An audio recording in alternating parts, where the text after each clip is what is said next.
Some complain that my arguments are not targeted at atheists. Perhaps they need to see the series from the beginning. You can watch the entire series by clicking the card or the letter I in the circle at the top right. This is true at the time of this recording. In a taped interview with a Christian, an atheist asked why he was a believer.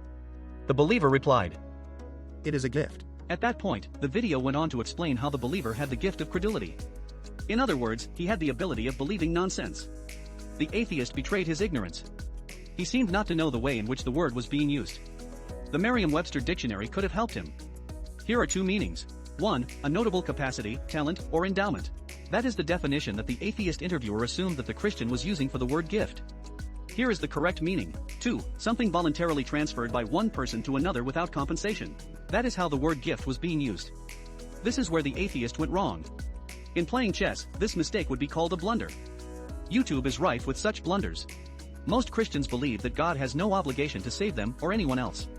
The giver has the right or power to give. God gives the ability to believe. The other side of the coin is terrifying. God has the right to not give the gift to anyone. If you agree with me so far, click the like button.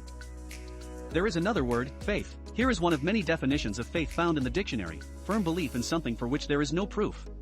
Indeed, this definition is often assumed to be the only definition. Here is a comical definition of faith. Faith is believing what you know ain't so. That came from Mark Twain. If that was the only definition of faith, a lot of marriages are in big trouble.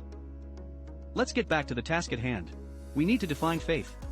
Let's break it up into three components: notitia, assensus, and fiducia.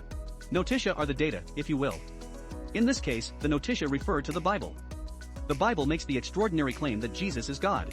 If, say, the resurrection of Jesus from the dead, which is extraordinary evidence for the extraordinary claim, convinces you that Jesus is God, then you would be agreeing that the claim is true. Many people get off the train here. If you believe the extraordinary claim that Jesus is God, you've reached the second part of faith. At this point, the Bible tells us that the demons believe and shudder. If you believe this, congratulations. You can pal around with demons. In Latin, you have reached the level of assensus. The other aspect of the resurrection is that God the Father accepted God the Son's sacrifice of himself to save those who believe in the sense of fiducia. This is the all-in level. At the fiducia level of faith, if it is all a sham, you have thrown your life away for nothing.